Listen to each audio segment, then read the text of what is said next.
Hi friends, welcome to Chattu talks. ఈరోజు వైకుంఠ ఏకాదశి గురించి తెలుసుకుందాం. అసలు వైకుంఠ ఏకాదశి ఎందుకు చేసుకుంటారు అండ్ ఎందుకు స్పెషల్, వైకుంఠ ద్వారం అంటే ఏంటి అండ్ కొన్ని ఇంట్రెస్టింగ్ ఫ్యాక్ట్స్ తెలుసుకుందాం. వైకుంఠ ఏకాదశి అంటే లార్డ్ విష్ణువుకు సంబంధించిన రోజు.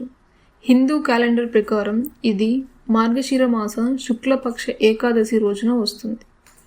సో ఈ 2025లో డిసెంబర్ 30న రానుంది. పురాణాల ప్రకారం మహావిష్ణువు మురా అనే రాక్షసుడిని సంహరించి మనకి ఈ వైకుంఠ ఏకాదశిని మోక్ష మార్గంగా వరం ప్రసాదించారు. ఈరోజు వైకుంఠ ద్వారం ఓపెన్ అవుతుంది అండ్ భక్తులు మోక్ష మార్గంలో అడుగు పెడతారు. ఈ మోక్ష మార్గంలో వెళ్ళి మహావిష్ణువుని దర్శనం చేసుకుంటే మనకు మోక్షం లభిస్తుంది అని నమ్మకం. అందుకే ఈ వైకుంఠ ఏకాదశి అంటే స్పెషల్. అందరి నమ్మకం ప్రకారం ఉపవాసం వల్ల పాపాలు పోతాయని అంటారు. కానీ సైన్స్ సైడ్ చూస్తే 16 to 24 hours ఉపవాసం ఉండటం వల్ల బాడీ డిటాక్స్ అవుతుంది, డైజెషన్ సిస్టమ్ రెస్ట్ తీసుకుంటుంది అండ్ బ్రెయిన్ ఆ టైంలో అలర్ట్గా ఉంటుంది. అంటే మన పెద్దల ఆచారాలు మోడర్న్ సైన్స్కి మ్యాచ్ అవుతుంది. రాత్రి జాగారం చేయడం వలన మైండ్ కామ్ అయ్యి అవేర్నెస్ పెరుగుతుంది అండ్ కాన్షియస్నెస్ అవేక్గా ఉంటుంది.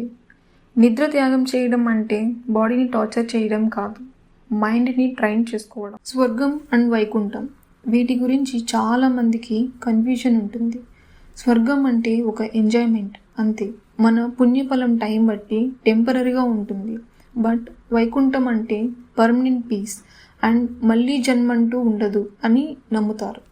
సో అందుకే ఈ ఏకాదశి చాలా స్పెషల్. మార్గశిర మాసంలో వెదర్ కామ్గా ఉండటం వల్ల డైజెషన్ స్లో, ఫాస్టింగ్ చేయడం ఈజీ అవుతుంది. మైండ్ పీస్ఫుల్గా ఉండడం వల్ల మెడిటేషన్ కూడా చాలా ఈజీ అవుతుంది. అంటే ఈ రిచువల్ టైమింగ్ కూడా ర్యాండమ్ కాదు. మీరు ఉపవాసం చేసినా చేయకపోయినా అది మీ చాయిస్. కానీ ఈరోజు ఒక్క మంచి డిసిషన్ తీసుకుంటే అది మీకు రియల్ వైకుంఠం.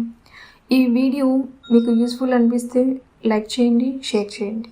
మీ థాట్స్ కామెంట్స్లో చెప్పండి. ఇలాంటి real facts plus simple spiritual videos కోసం ఛానల్ని సబ్స్క్రైబ్ చేసుకోండి. Thank you.